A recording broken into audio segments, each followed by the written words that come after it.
And welcome everybody, and thank you guys for joining me again. My name is Wilky, and here's a quick PSA, a public service announcement. We received huge news in the dev stream. For those of you who do not know, that you can join the new scenario for my server that is in 6 days and 20 hours. And on the 26th of September, the new scenario, the Prismverse Clash, the PvP scenario, will be going live. And we have now confirmed data or information that when you join the new server, on day 1, you will not be missing out on the PvE scenario, the Way of Winter, which is going to be live someday in October.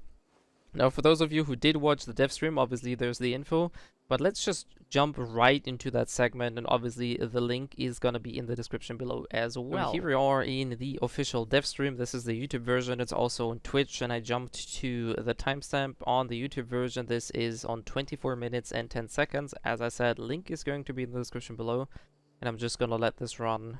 This is a 1 minute and like 30 second segment, so this is very important. Yeah, wow. And the new scenario launching on September 26th, and it is a PvP gameplay. So for PvE players, if they join the PvP scenario now, will they still be able to smoothly join the next PvE scenario when it's released? Sammy, can you share more about this? Yeah, so this is something I really wanted to talk about specifically. So the concern is that if players transfer to the PvP scenario, Prismverse Clash, which is coming out just later this month, will they be able to move on to the new PvE scenario, the Way of Winter, when that comes out later in October? Players have seen that our current schedule waits until you reach Phase 6, which is 6 weeks later, and say, I don't want to wait 6 weeks, right? That's way past the first date. That will not happen. The new scenario, Prismverse Clash, only lasts 19 days total. That means if players start playing on September 26th, the release date, it will not affect their ability to play the PvE scenario in October when it releases.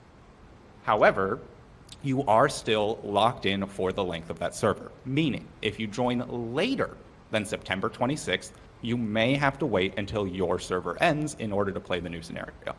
This is related, unfortunately, a requirement that is mandatory with how we've designed the system. Because of that faction balance we spoke about earlier, if we allow players to leave early, it could cause dramatic and sudden shifts in Prismverse Clash scenario, and that would cause massive imbalances, which is just unfair to anybody who wishes to keep playing. So, unfortunately, we are mandating that you will have to finish out in that scenario, but if you're super excited and you can't wait to get your hands on both content and you want to play them day 1, you absolutely still can do that. Alright, so this is, as I said, as official as it can be. If you're starting TLDR, if you're starting day 1, you can play Prismverse Clash and still play day 1 Way of Winter. However, if you're on a later server, or, you know, there's different timetables for everybody, then remember that you may not be able to jump onto the Way of Winter straight away. For me personally, that's good news, because I will probably try out the Prismverse Clash, but needless to say, it's not for everybody, and for the remainder of the people, you can still just park your character in your settlement phase or in Eternal Land either. And other than that, as I said, for me that's in 6 days and 20 hours as for making this video, so by the time it's live it's probably going to be 18 hours or 19 hours. So yeah, I just wanted to give this out there because this was still unclear going past a few days, and this is really important, I think, for a lot of people. So yeah, hopefully this was insightful and helps you make an informed decision regarding your next steps.